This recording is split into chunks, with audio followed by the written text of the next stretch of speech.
recently did a 1-year bike check on my Release 1, but I felt like I rushed it, so I thought I'd slow it down and give you guys a better bike check. Let's start up in the cockpit. Everything is still stock and rocking. No problems with the bars, shifter, or brake levers. The grips have a little bit of wear, but nothing that affects riding. And like I said in my original video, I am planning on upgrading the brakes to the SRAM Guide Rs for my YT. I just need to buy some replacement brakes for that bike first.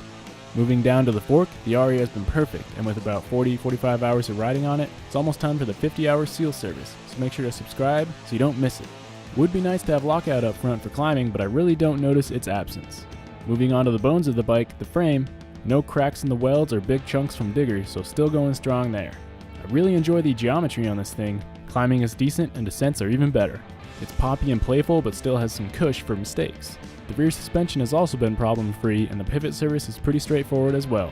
Make sure to check out my video on how to do that service. The seat has been just fine, and my brand XSN dropper post is still functioning like the day I got it. Some people have asked if I have any gripes about it. I'd say the trigger seems a little cheap, but functions just fine and is much more ergonomic than the KS stock trigger in my opinion. So nothing major.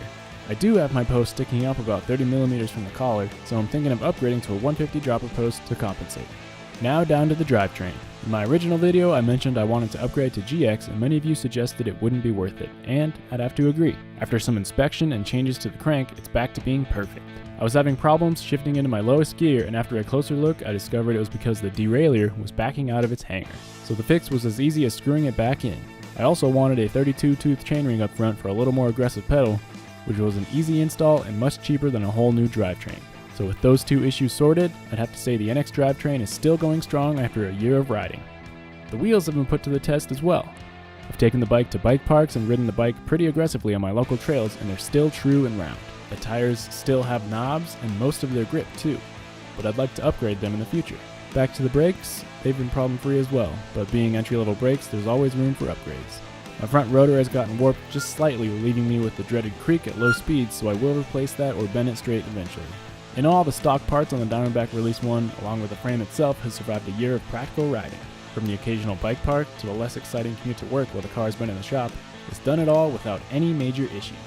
If you liked the video, make sure to give it a thumbs up, and if you have any questions or comments, leave them below.